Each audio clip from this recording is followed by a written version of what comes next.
Hey, what's up? I'm Guy. I'm John. It's our YouTube channel. Subscribe to it and give this video a like. Podcast below in the description. Check it out right now. Brought to you by Geology. Geology.com/ham, John. You're going to be on YouTube like we are. You got to get your face looking right. You're going to start going out into the world, John. Get that mask off. Got to get your act together, man. Get that cream. Get that face wash. Yep. Geology.com/ham. 40% off. Woo. Get it. Glow like ham. Glow, baby, glow. All right. Do you know where the first skill player was drafted in the 2020 NFL draft last year? Do you know what position it was? Yes, I think I share a name with the head coach, and his name would be John Gruden. Henry Ruggs III, John. That was the 12th pick. It was. Would you be surprised if we last until 12 for the first skill guy? Apologies to Jeff Okudah for not calling cornerback skill guys. One thing I think was pretty consistently said last year is, I guess there were two things. One overall theme was it was potentially the deepest wide receiver class in the top couple rounds we'd ever seen.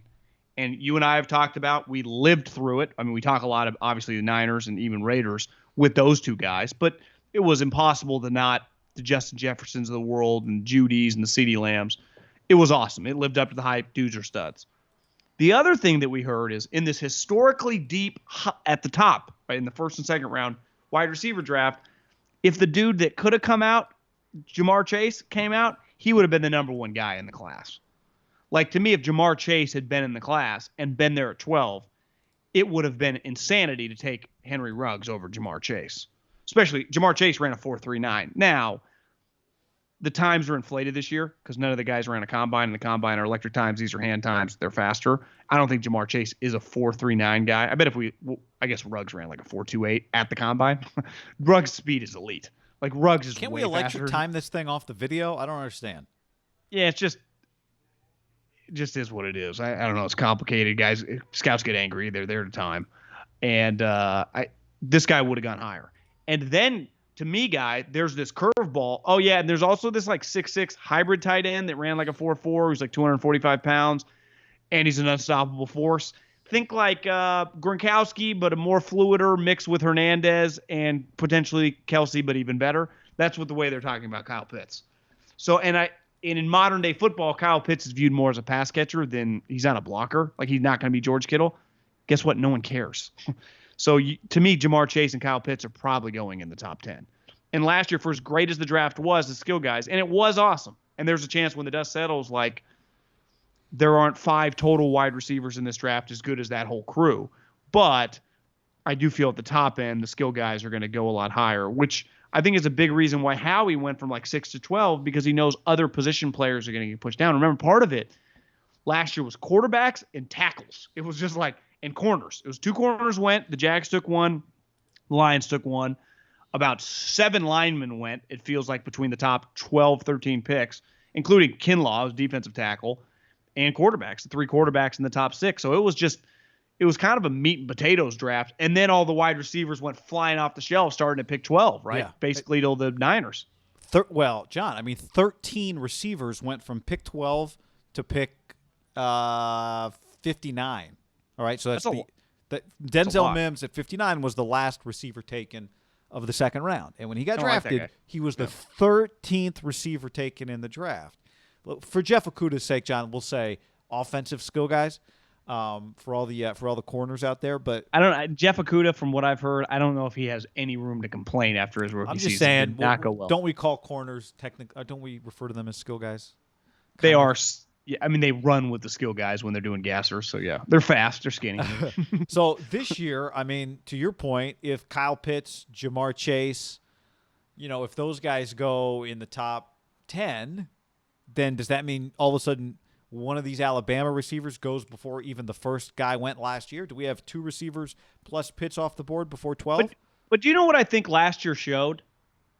Part of it in the draft is always the supply and demand. So you go, well, it's harder to find a left tackle now, or going to be later. You got to take him now. I can find a wide receiver later. Like, you got to factor that in. But I do think it's like I'd always rather have my left tackle than my wide receiver. More. Yeah. Why wouldn't all these tackles, if there are 3 tackles worthy of top 15 picks, you should, like, when I see the Atlanta Falcons, should they take or the Bengals, should they take Jamar Chase to link him back up with Joe Burrow? No.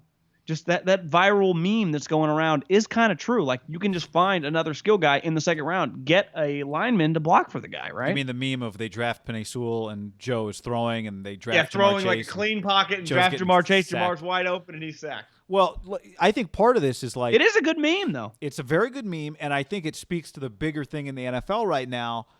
Is last year going to be an outlier where basically, again, if Ruggs, but like 14 receiver draft picks got nailed. Like, you just nailed 14 picks. Like, you're not going to get maybe the 2020 class every year, but I do think there is something to this thing where just rookie receivers come into the NFL and are productive right away. I think that is real. I think the idea that you don't have to take Jamar Chase at 7 or Jalen, or all of a sudden Chase and Waddle are gone and you jump up to take Devontae Smith at 9 or 10 or 14 or wherever he's going to go, and you can just sit back at 34 and take Terrace Marshall.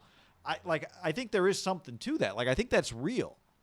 Well, think about this. I'll never forget talking to Coach Reed, I think 3 years ago, about Mahomes. It was after his MVP season. And it was like, was it harder to evaluate him coming from the spread offense? Because that was always the knock, right? It was harder to see how the guy would translate. And he's like, no. I actually found it way easier. He said 20 years ago, some quarterbacks only threw it 15, 20 times a game. I would just siphon out the quick wide receiver screens, which, yeah, any quarterback can function, right? Everything 5 yards and deeper down, like, are going to be NFL passes, right? How does his arm? How's he accurate? Wouldn't the same go for a wide receiver? Do you remember being a kid and seeing guys get drafted and it was like, career high, 30 catches? Now they got, at minimum, 2 years of 60, 70 catches. Part of 60, 70 catches, you get to see him contested balls, you get to see him break tackles, you get to see him quick screens, you get to see him run deep outs, you get to see him run deep corners, you get to see him run go routes. I'd argue evaluating a wide receiver who's played a lot and produced a lot, you've never had more film to evaluate them actually playing wide receiver in this last definitely 3 or 4 years, probably like the last decade. But now even when the Alabamas and the LSUs start passing it more, Ohio State, fuck. I actually would imagine that many like GMs would say, it's actually easier to evaluate wide receivers. Part of the reason DK Metcalf fell, right, was when he looked at his game log, he had missed a lot of time. He had been injured. His questions were injury related. Like when you looked at Justin Jefferson, he had produced. Ruggs had played. Judy had played. CD had played. Even Ayuk was a little bit of a mystery because he had only been really a 1-year super production. The previous year was a JC transfer. That's probably, like, if Ayuk had been a 4-year guy or a 3-year guy, who knows? Maybe his film was so much better he never would have been there. Maybe. I mean, but these guys are playing. I would also say Ayuk even is a little bit of an outlier, even when he played with Nikhil. Like, look at these LSU guys. Look at these Alabama guys. I know they're outliers, but the ball gets thrown so much that you can have multiple really productive players on one team. You play all your 7-on-7. Who knows how many passing routes these guys have run over the courses of their lives now relative to how many some guy ran when he came out 20 years ago, right? The ball gets thrown. If you throw the ball 40 times, now my number 3 receiver might have 6 targets, maybe more. So like the idea, like Ayuk is kind of an outlier, even in the sense that you should be able to rack up 50 catches as a number 2 guy if your team throws the ball. Now, the thing was ASU did not true throw the freshman ball quarterback, right? And a true freshman quarterback that year. His I guess first year transferring in, right? Because Jaden. Or Jaden was a true that freshman was the year that Ayuk was productive. Yeah, you're right. But it was Manny who was not good. Yeah, but again, like, that's a unique situation. My point is, like, look at this. You got Terrace Marshall. You got all these Alabama guys last year, all these Alabama guys this year. You could be a number 3 receiver. The ball gets thrown so much, you're going to get a bunch of targets. Well, remember watching Bama a couple years ago, and it was like Waddle, Judy. It's like they had them all, and they were all catching. You could watch a game. It was like, I remember texting people like, who's Devontae Smith? Who's this Waddle guy? Who's this Ruggs guy? God, he's fast. You're right. They all caught the ball a lot. I don't think any of them would say, yeah, I didn't really get to eat, right? My turn's next week. My turn's going to be the third quarter. It's a good part about playing. I mean, that's always been the case for the Leach, Lincoln Riley offenses, right? Is all their wide receivers eat in Texas Tech and at Washington State, now with Rolovich, with Lincoln. Some of the old school offenses like Julio and Amari got to eat. And then as Alabama progressed, they've just spread it out. And everyone's eating. Here's another one. Kyle Pitts and Kadarius Toney. I mean, Toney had 70 catches this year. Pitts had 43. Pitts had 770 receiving yards and 12 touchdowns. Toney had 984 receiving yards and 10 touchdowns. Yeah. Kyle Trask is like, that's me, bitch. Yeah, exactly. But I mean, yeah, Kyle Trask threw the ball. He threw 43 touchdowns. He threw the ball 437 times in 12 think games. about this. To Kyle Trask, if you're evaluating him coming out in the draft, he does have you'd get a really good evaluation on him as a player watching him, right? Well, this is what I've said this for years. I've never understood. Like, he played with NFL guys. Yeah, well, guess who he's going to play with in the NFL? NFL guys. So great. I think sometimes, like when you have an NFL wide receiver and you play at like a lower level, That's you're true. like, well, you guys are just taking advantage. Like the thing I've heard in defense of the Bama wide receivers is like, you guys do realize they go up against Surtain every day in practice, or you guys realize they go up against an NFL SEC multiple defense. DBs every Yeah. day in practice. Yeah. Sure. The best defense they play typically has been in practice. That's where, like, the game, Gabriel Davis from UCF, turns out he's a good player. One of the best games Yeah. he had 2 years ago was against, what's his name, the corner from Stanford, who people thought at the time maybe was about to come out and be a top 15 pick. I'm blanking on his name right now, but Is that guy coming out this year? yeah, that he's corner? coming out this year.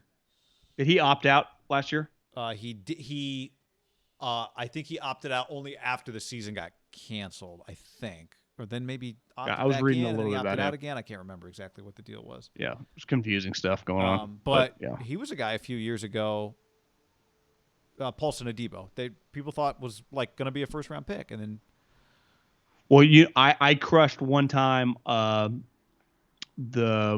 what's his name? Jonathan Abram.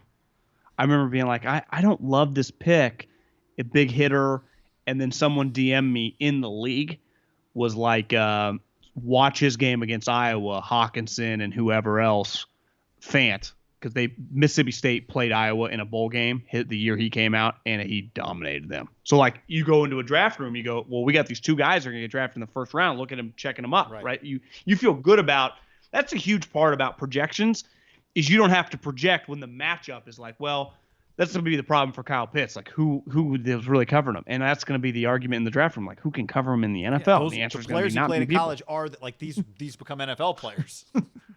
Yes, the SEC. Like there's going to be no slowing him down. So, do you think do you think we only get 3 receivers in the first round this year, or you think it's like 4 or 5? Because once a couple guys go, it can. Well, Tony's a character guy, so he's going to fall. I mean, Waddle, little Devontae, when I say little skinny, and Jamar Chase are lock first rounders. Right. And then it feels like there's Pitts a big is gap. then I think it's up in the air. There's going to be potential. If the guy it's going to be one of those, whoa, I didn't know much about this guy, because there's not many famous Rondale wide Moore, receivers. who ran a really good time, right? The Minnesota kid. I think there's a guy at North Carolina. My guess is a lot of those guys go third round. Second round. What I think happens is a couple running backs this year, which didn't really happen the last couple years. Najee goes in the first round. Does ETN, do you look at ETN like this hybrid kind of player who's just an elite prospect from an elite school? Does he go in like the late 20s? Is that one of those like the Steelers take it 25 or 23? It's one of those. That to me, yeah, I mean, Najee might go in the teens. Well, don't you like him more than Clyde Edwards-Helaire, Yes. who went 32 last year? Like, running backs do get drafted at the end of the first round. It still happens. Yeah. I think if they would rather have Najee than Clyde, and they like Clyde, but it's just Clyde was the best running back in the class. And Clyde was good. I mean, Clyde fits. Clyde would be fine. Yeah, Clyde fits. I mean, Josh Jacobs went 24, then Miles, so we've had last 2 years we've had one first round running back. 18, didn't we have 2 or 3 in 18? Let me see. We had Rashad Penny. The year Chubb came out would have been 18, I think. Where's my RBs at? Where my RBs at? Oh, well, Saquon, then Penny, then Sony Michel. So we ended up with 3. Then Chubb went 30. There's always a running back that goes like 35, 34. You notice that? Like, I don't like him in the first round, but I love him at the top of the second round. It happens every year. Let's go back to 17 just for fun. Do it one more time here. Fournette, McCaffrey, then Dalvin went 41. Joe Mixon went 48. Kamara went 67. Hunt went 86. Holy shit, this running back draft. Deontay Foreman went 89. James Conner went 105. Samaje Perine went 114. And Tariq Cohen went 119. Is this the greatest running back draft of all time? Jamal Williams from Green Bay went 134. Wayne Gallman went 140. I mean, God damn. that run again. Leonard Fournette, Christian McCaffrey, Dalvin Cook, Joe Mixon, Alvin Kamara, Kareem Hunt, Deontay Foreman, James Conner, Samaje Perine, Tariq Cohen. That's 1, 2, 3, 4, 5, 6, 7, 8, 9, 10. Now the Jags would say we didn't nail that pick, but I'd say that's What year is 10. this? This is 17. Does Joe Williams go in the 4th round as well? Was that the Joe Williams? Would have been Kyle's first year, right? 17. 18, yeah, he would have if it was Kyle's first. Yeah, Joe Williams actually broke the streak of really good running back picks. Yeah, at least it's not like, they took Joe Williams over Alvin Kamara or something like that. That'd be a hard one to shake. That was a hell of a running back draft for the running back being dead. Did Joe Williams went after Tariq Cohen? Yeah, he went after right? all those guys. Yeah. Okay. Yeah, okay. he was the first guy that turned out of that group that's not like a really good NFL running back. You can stomach it.